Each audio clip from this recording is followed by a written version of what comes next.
নমস্কার। এই মুহূর্তের বিশেষ গুরুত্বপূর্ণ খবর। আরজিকর মেডিকেলে নিহত মহিলা চিকিৎসকের সুবিচারের দাবিতে আন্দোলনরত জুনিয়র ডাক্তারদের বিরুদ্ধে আইনি পদক্ষেপের পথ খোলা রয়েছে বলে মুখ্যমন্ত্রী যে মন্তব্য করেছেন তাতে কড়া প্রতিক্রিয়া দিলেন চিকিৎসকেরা। আরজিকর মেডিকেলে চিকিৎসকদের এক সম্মেলনে একথা ঘোষণা করেন চিকিৎসকদের এক নেতা। এই ঘোষণার সঙ্গে সঙ্গে গোটা হল ফেটে পড়ে করতালিতে।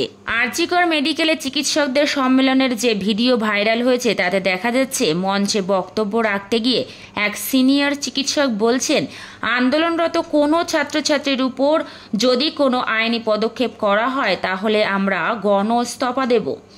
আন্দোলনরত ছাত্রছাত্রীদের পাশে দাঁড়িয়ে চিকিৎসক সংগঠনের নেতা সুবর্ণ গোস্বামী বলেন, এই আন্দোলনকে কেন্দ্র করে চিকিৎসকরা অভূতপূর্বভাবে ঐক্যবদ্ধ হয়েছেন। এই আন্দোলনে যুক্ত থাকার জন্য কোনো ছাত্রছাত্রী বা চিকিৎসকের বিরুদ্ধে সরকার কোনো আইনি বা বিভাগীয় পদক্ষেপ করলে সমস্ত চিকিৎসক সমাজ ঐক্যবদ্ধভাবে তার সমুচিত জবাব দেবে। মাথা নত করার প্রশ্ন নেই। ব্যবস্থা নিতে হলে অপরাধীদের বিরুদ্ধে নিন।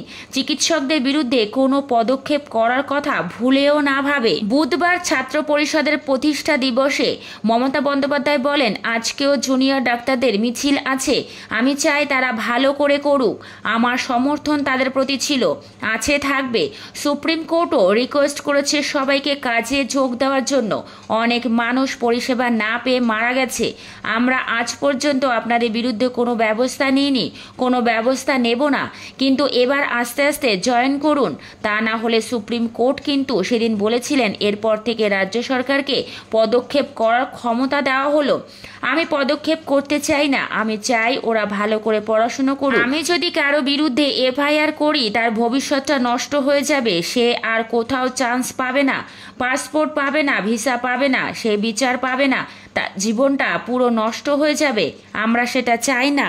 এরপরই অভিযোগ ওঠে আন্দোলনকারীদের হুমকি দিচ্ছেন মুখ্যমন্ত্রী। সেই অভিযোগ খারিজ করে বৃহস্পতিবার সোশ্যাল মিডিয়ায় এক বিবৃতি জারি করে মমতা বন্দ্যোপাধ্যায় বলেন, তিনি আন্দোলনকারীদের কোনো হুমকি দেননি। আন্দোলনে সম্পূর্ণ সমর্থন রয়েছে তার।